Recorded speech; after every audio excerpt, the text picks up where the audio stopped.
ఈవీఎంలు ట్యాంపరింగ్ జరిగాయంటూ మాజీ ముఖ్యమంత్రి జగన్మోహన్ రెడ్డి చేసిన ట్వీట్ పై స్పందించిన గోపాలపురం ఎమ్మెల్యే మద్దిపాటి వెంకటరాజు ప్రజలు ఇచ్చిన స్పష్టమైన తీర్పుని జగన్మోహన్ రెడ్డి అవహేళన చేయడం దారుణం. మద్దిపాటి అన్నారు, జగన్ ఇకనైనా మేల్కోవాలి, కళ్ళలో నుంచి వచ్చి బయటకు రావాలి. ఆయన విమర్శలు చేశారు. ఇదే ప్రజలు గతంలో ఒక అవకాశం ఇమ్మంటే ఆయనకి 151 సీట్లు ఇచ్చారు, కానీ జగన్ దాన్ని నిలబెట్టుకోలేకపోయాడని అన్నారు.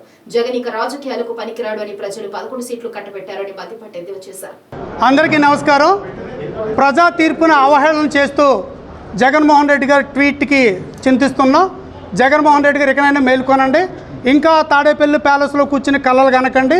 ప్రజలు ఒక స్పష్టమైన తీర్పునిచ్చారు. ఆ తీర్పుని అవహేళన చెయ్యొద్దు. ఇదే ప్రజలు 2019లో ఒక్క అవకాశం మీరు అడిగితే మీరు అడిగిన అవకాశం ఇచ్చారు. ఆ అవకాశం అయిపోయింది. మీరు ఈ రాజకీయాలకి ప్రజాసేవకి ఏమాత్రం పనికిరారని ప్రజలు తీర్పిచ్చారు. మీకు కేవలం 11 సీట్లకు పరిమితం చేశారు. కనీసం వచ్చే ఎన్నికల్లో వాటిని కాపాడుకునే ప్రయత్నం చేయండి. ఎందుకంటే అక్కడ ప్రజల్లో కూడా ఒక చైతన్యం వచ్చింది. రాష్ట్రం అంతా 164 సీట్లలో ఒక స్పష్టమైన తీర్పు ఇచ్చారు.